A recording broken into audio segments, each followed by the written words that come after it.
नमस्कार, बहुत स्वागत आपका सुप्रभात राजस्थान में। मैं हूं आपके साथ श्रुति श्रीवास्तव। जयपुर से बड़ी खबर आपको बता दें इस वक्त की, जहां पर 31 जनवरी से कांग्रेस का प्रदेश भर में विशेष मिशन चलने वाला है। लोकसभा वार चलेगा कार्यकर्ता संवाद कार्यक्रम, जिसमें कांग्रेस के दिग्गज नेता इस कार्यक्रम में शामिल होने वाले हैं और क्षेत्रीय नेताओं से चर्चा की जाएगी, उनको निर्देश दिए जाएंगे। डोटासरा ने यानी कि इस समिति का गठन कर तमाम लोगों को जिम्मेदारी सौंपी है।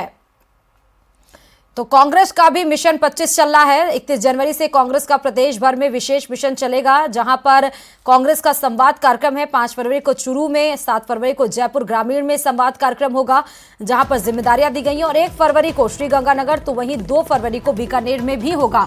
कांग्रेस का यह संवाद कार्यक्रम बहुत ही ज्यादा महत्वपूर्ण बताया जा रहा है, क्योंकि इसके जरिए फीडबैक तलाशने की कोशिश की जाएगी। साथ ही जमीन पर क्या कुछ सोच रहे हैं, जनता क्या सोच रही है और कार्यकर्ताओं और जनता के बीच में किस तरह का संवाद स्थापित हो रहा है, यह भी बहुत ज्यादा महत्वपूर्ण हो जाएगा। क्योंकि कार्यकर्ता जितने मजबूत होंगे उतना संगठन मजबूत होगा, और उससे भी ज्यादा मजबूत अगर जनता के दिलों की बात पता चल पाएगी तो वो कांग्रेस के लिए फायदा करेगी। और वहीं भाजपा का गांव चलो अभियान भी चलने वाला है। बड़ी खबर आपको इस बीच में यह भी बता रहा है, जहां 4 फरवरी से चलेगा भाजपा का गांव चलो अभियान। 4 से 11 फरवरी तक इस अभियान को चलाया जाएगा। 68,000 गांवों में कार्यकर्ता और नेता रात्रि प्रवास करेंगे, यानी कि सीएम से लेकर प्रदेश अध्यक्ष तक गांवों में रात गुजारेंगे। तो 4 फरवरी से लेकर 11 फरवरी तक गांव चलो अभियान भाजपा का चलाया जाएगा। 68,000 गांवों को टारगेट किया गया है, जिसमें मुख्यमंत्री भजनलाल शर्मा से प्रदेश अध्यक्ष सीपी जोशी तक तमाम वो नेता, बड़े नेता बीजेपी के, वो गांवों में रात गुजारेंगे। और 68,000 गांवों तक बीजेपी पहुंचने का टारगेट 4 फरवरी से 11 फरवरी तक बना रही है।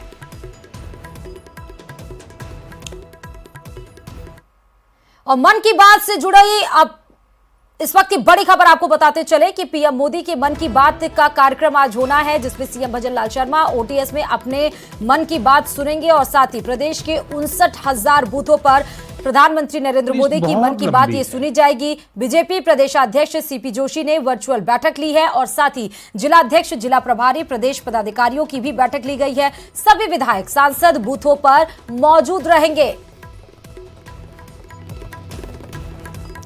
तो प्रदेश के 59,000 बूथों पर मन की बात सुनी जाएगी। महत्वपूर्ण ये मन की बात, जहां पर सीएम भजनलाल शर्मा अपने ओटीएस आवास पर ये मन की बात सुनेंगे, और वहीं पर सीपी जोशी और सारे ही जितने भी विधायक हैं, सांसद, वो सब अपने अपने बूथों पर मौजूद रहेंगे मन की बात सुनने के लिए।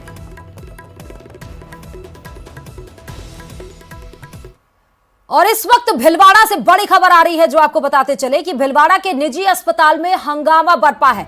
कल युवक का पथरी के ऑपरेशन के दरमियान मौत हो गई। इलाज के बाद युवक की मौत हार्ट अटैक से बताई जा रही है। अस्पताल प्रशासन पर परिवार वालों का यह आरोप है कि अस्पताल प्रशासन लापरवाही कर रहा था, और अस्पताल के स्टाफ पर पैसे मांगने का भी आरोप परिवारजनों की तरफ से लगाई गई है। अस्पताल में भारी भीड़ जमा हो गई, परिजनों में भारी आक्रोश देखने को मिला, और फिर घटना की सूचना के बाद पुलिस भी वहां पर पहुंची। भीलवाड़ा के हॉस्पिटल की तस्वीरें भी आपको दिख रही होगी। तमाम पुलिस बल वहां पर मौजूद है, तमाम लोग मौजूद हैं। और घटना यह है कि परिवार, जो शख्स एडमिट था और ऑपरेशन के दरमियान उसे हार्ट अटैक से उसकी मौत हो गई।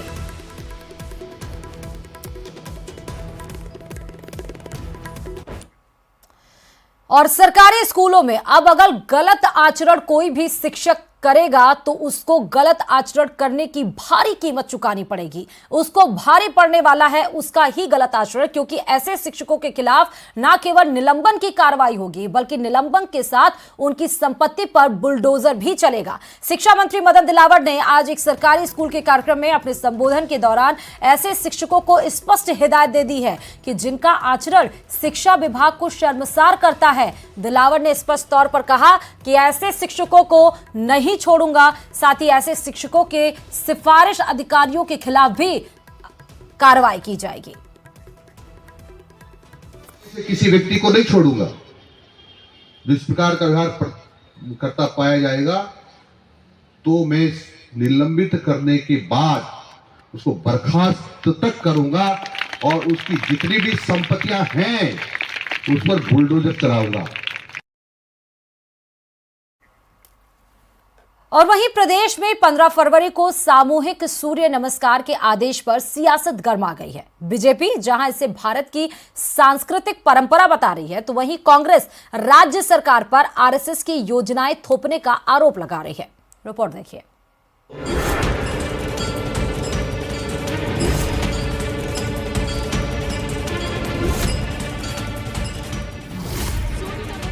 पर आर पार। आज देश से दुनिया के अनेक देशों में सूर्य नमस्कार को अंगीकार किया है। फिर बढ़ी सियासी तकरार। राजनीति से प्रेरित होकर भारतीय जनता पार्टी शिक्षा के क्षेत्र में आरएसएस का एजेंडा लागू कर रही है। सबके लिए सूर्य नमस्कार जरूरी। सूर्य भगवान सबको प्रकाश देते हैं, तो शिक्षण संस्थाओं में आते हैं, उन सबको करना चाहिए यदि वो भारतीय है तो। फिर सियासत में क्यों बनी मजबूरी? सूर्य नमस्कार पर तकरार का क्या तुक?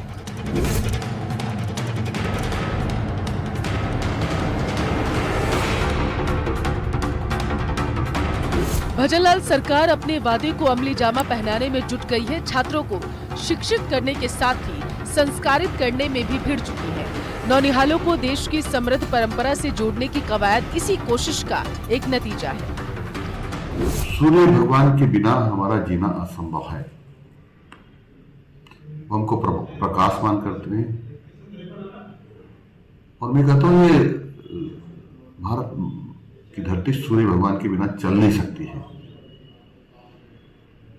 इसलिए हम जिस प्रकार से हम अन्य की पूजा करते, पहाड़ों की, पर्वतों की, नदियों की, पोखर हैं और अन्य की पूजा करते हैं, इसी प्रकार से हम सूर्य भगवान की भी आराधना करेंगे। इससे पहले कि कांग्रेस प्रदेश के शिक्षा मंत्री के बयान पर विरोध की रणनीति बनाती, मदन दिलावर के खिलाफ मुहिम चलाती, दिलावर ने कोटा की रामगंज मंडी में युवाओं को सूर्य नमस्कार किसी और के जरिए नहीं, खुद सूर्य नमस्कार करके युवाओं को दिखाया। सूर्य भगवान सबको प्रकाश देते हैं, तो शिक्षण संस्थाओं में आते हैं, उन सबको करना चाहिए यदि वो भारतीय है तो। और भारतीय नहीं है तो मना कर देंगे तो कोई दिक्कत नहीं, पता चल जाएगा कौन कौन भारतीय नहीं है। इतिहास हो, चाहे हमारी संस्कृति हो, हमारी परंपराएं हो, उनका संपूर्ण ज्ञान हो। इस नाते ये सब राजस्थान में हमारे विद्यालय में शुरू हुआ है, तो हम सब लोगों का इसका स्वागत करना चाहिए।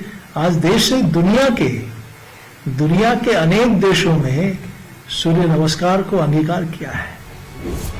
जाहिर है बीजेपी की कोशिश कांग्रेस को रास नहीं आ रही। कांग्रेस कह रही है कि सूबे की नई सरकार अंग्रेजी स्कूलों को बंद करने की बात करती है और स्कूलों को आरएसएस की पाठशाला बनाना चाहती है। योग और सूर्य नमस्कार को कांग्रेस शिक्षा का भगवाकरण बता रही है। राजस्थान में भारतीय जनता पार्टी की सरकार द्वारा बिना शिक्षाविदों की राय के, बिना एक्सपर्ट कमेटी की सिफारिशों के पाठ्यक्रम जोड़े जा रहे हैं, जो केवल और केवल ये दर्शाते हैं कि राजनीति से प्रेरित होकर भारतीय जनता पार्टी शिक्षा के क्षेत्र में आरएसएस का एजेंडा लागू कर रही है। और वहीं लोकसभा चुनाव का ऐलान होने में अभी वक्त है, लेकिन उससे पहले ही भाजपा और कांग्रेस ने जमीनी स्तर पर तैयारियां शुरू कर दी हैं। कहीं कार्यशाला का आयोजन हो रहा है तो कहीं कार्यकर्ताओं से फीडबैक लिया जा रहा है। दोनों ही दल प्रदेश की सभी 25 सीटें जीतने का दावा कर रहे हैं। ये रिपोर्ट देखिए। 24 का संग्राम, सियासी दलों का प्लान, कार्यशाला से बीजेपी की बड़ी रणनीति, कांग्रेस की फीडबैक वाली तैयारी।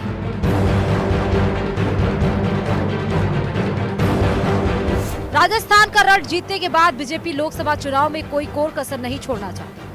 लोकसभा चुनाव के लिए प्रदेश की सभी 25 सीटें जीतने के लिए हर स्तर पर कार्यकर्ताओं को तैयार किया जा रहा है और इसी के तहत बीजेपी मुख्यालय में प्रदेश मीडिया और सोशल मीडिया विभाग की कार्यशाला हुई, जिसमें भाजपा प्रदेशाध्यक्ष सीपी जोशी, राष्ट्रीय प्रवक्ता सुधांशु त्रिवेदी, मंत्री कर्नल राज्यवर्धन सिंह राठौड़ समेत मीडिया और सोशल मीडिया के पदाधिकारियों ने भाग लिया।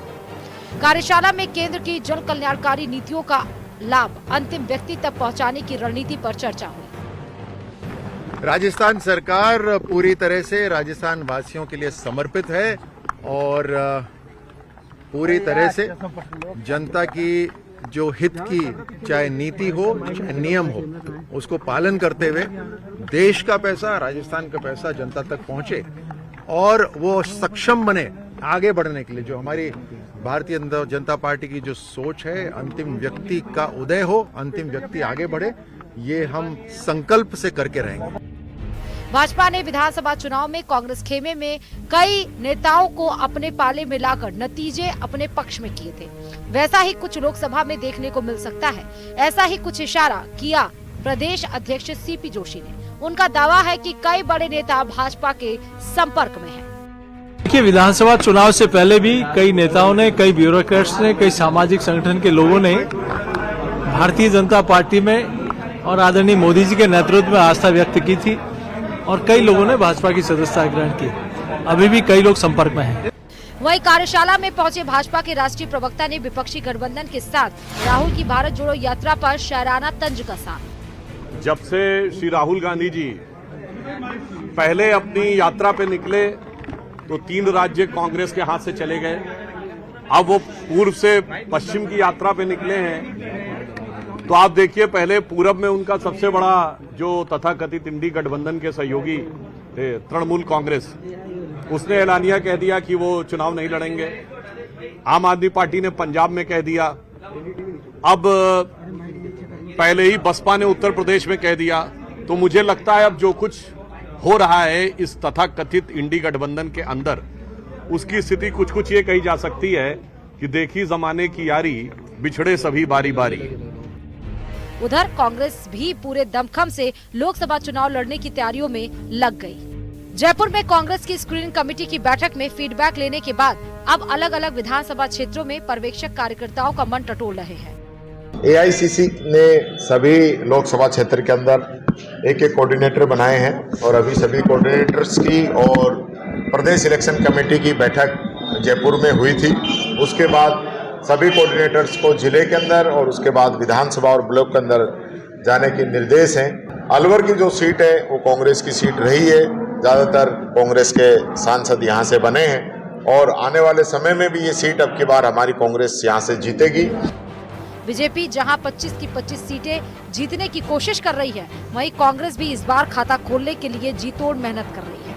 कांग्रेस का दावा है कि जनता केंद्र की नीतियों से परेशान है और वो इस बार 25 की 25 सीटें उसकी झोली में डालेगी। अब देखना होगा कि जनता क्या लोकसभा चुनाव में भी कमल का फूल खिलाएगी या फिर हाथ का साथ देगी। न्यूज़ 18 राजस्थान के लिए रोशन शर्मा की रिपोर्ट।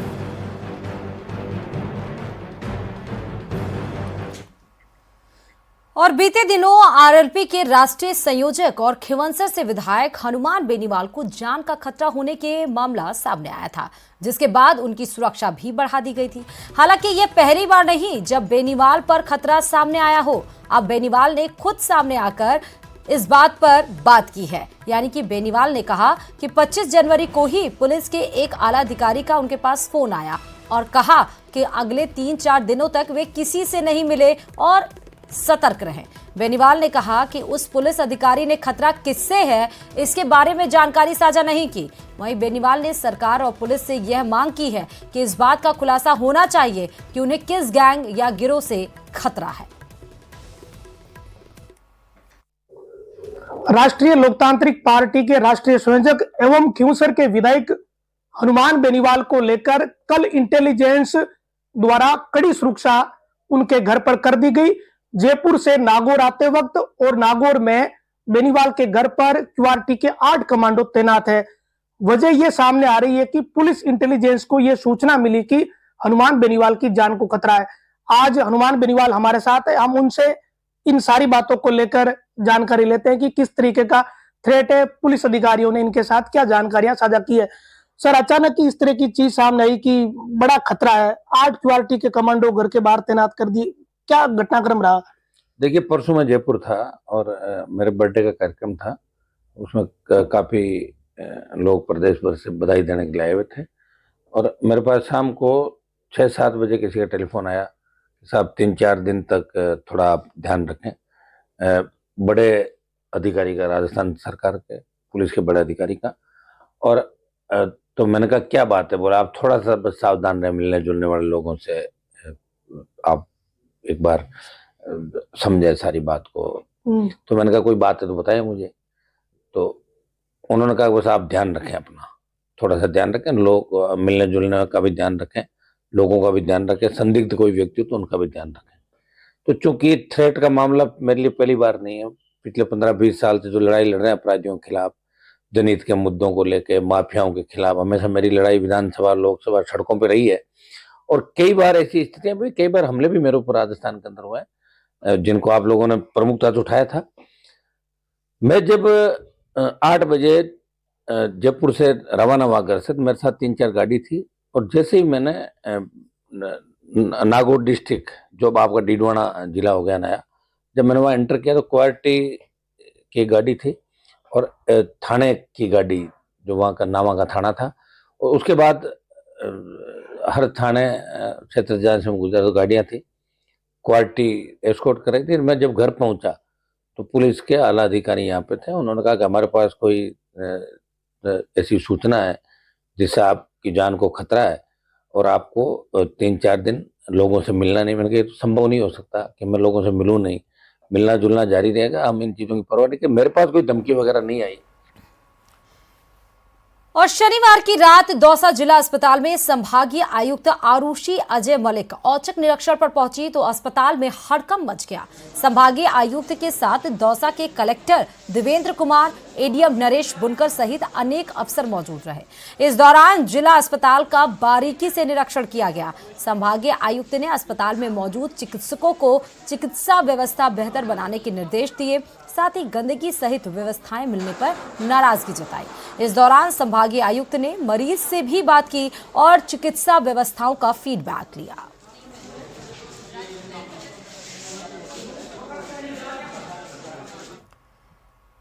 रामलला के दरबार में लोग जमकर दान पुण्य कर रहे हैं। रामलला के दरबार में 4 दिन में 7 करोड़ 8 लाख का चढ़ावा आया है। दर्शन के प्रथम दिन 2 करोड़ 90 लाख, 24 जनवरी को 2 करोड़ 43 लाख और वहीं अगर 25 जनवरी की बात की जाए तो 8,50,000 का दान।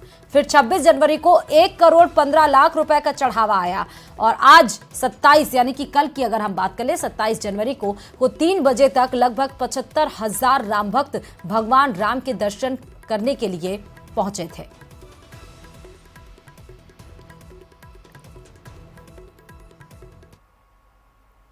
बाईस जनवरी को टीवी पर अयोध्या की तस्वीरें देखकर हर किसी का मन अयोध्या जाने के लिए लालायित हो उठा। उत्तर पश्चिम रेलवे ने अयोध्या के लिए कुछ दिनों पहले ही ट्रेनों की घोषणा की है। घोषणा के साथ ही ट्रेनों में बुकिंग फुल होने लगी है, लेकिन घबराइए मत, वायु और सड़क मार्ग से भी आप अपने आराध्य तक पहुंच सकते हैं। ये रिपोर्ट देखिए। राजस्थान से अयोध्या जाना हुआ बेहद आसान। ट्रेन, फ्लाइट के अलावा बसों का भी है इंतजाम।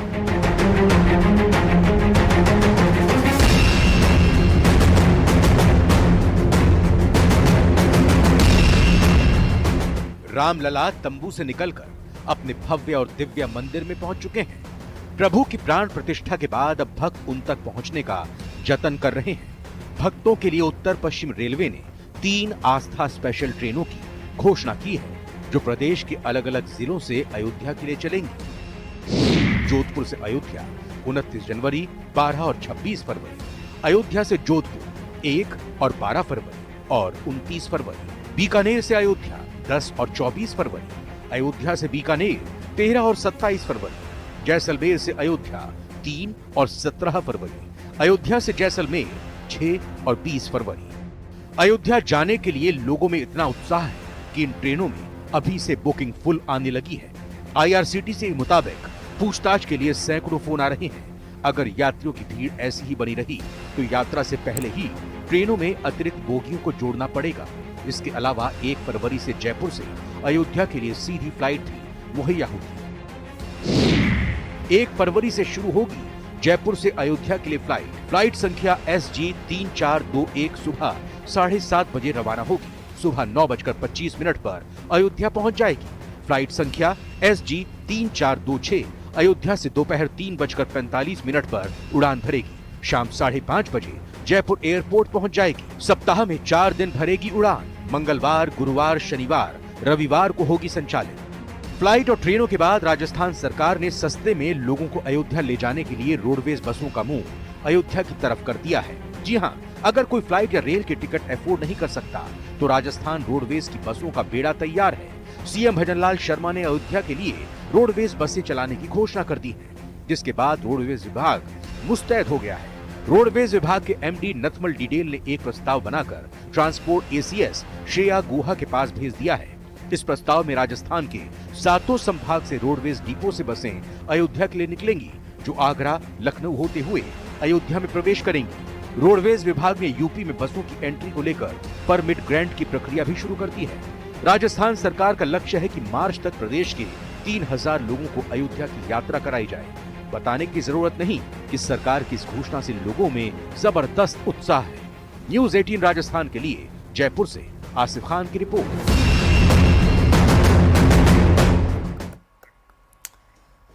और वहीं पाली आनंदपुर कालू थाने में युवक के साथ मारपीट के दर्ज मामले में शनिवार को तूल पकड़ लिया। पुलिस ने इस मामले में 4 लोगों को गिरफ्तार कर मजिस्ट्रेट के आदेश पर जेल भेज दिया। और इसी मामले में जब पुलिस संत लक्ष्मण नाथ महाराज को गिरफ्तार करने आश्रम पहुंची तो ग्रामीण वाले भड़क गए। बड़ी संख्या में ग्रामीण आश्रम पहुंचकर गिरफ्तारी का विरोध करने लगे और इधर व्यापारी भी बाजार बंद कर आश्रम जा पहुंचे। स्थिति भांपते हुए पुलिस ने देर शाम तक संत को गिरफ्तार नहीं किया और इधर ग्रामीण इस पूरे मामले को चुनावी रंजिश के चलते द्वेष भावना तहत कार्रवाई किए जाने का आरोप लगाते हुए हंगामा किया।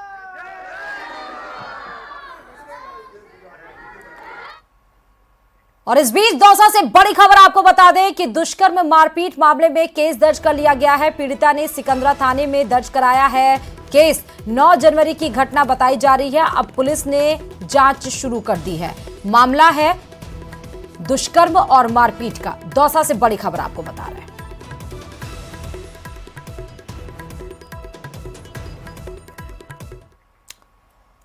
और इन तमाम खबरों के साथ सुप्रभात राजस्थान में फिलहाल इतना ही। और खबरों के लिए देखते रहिए न्यूज़ 18 राजस्थान।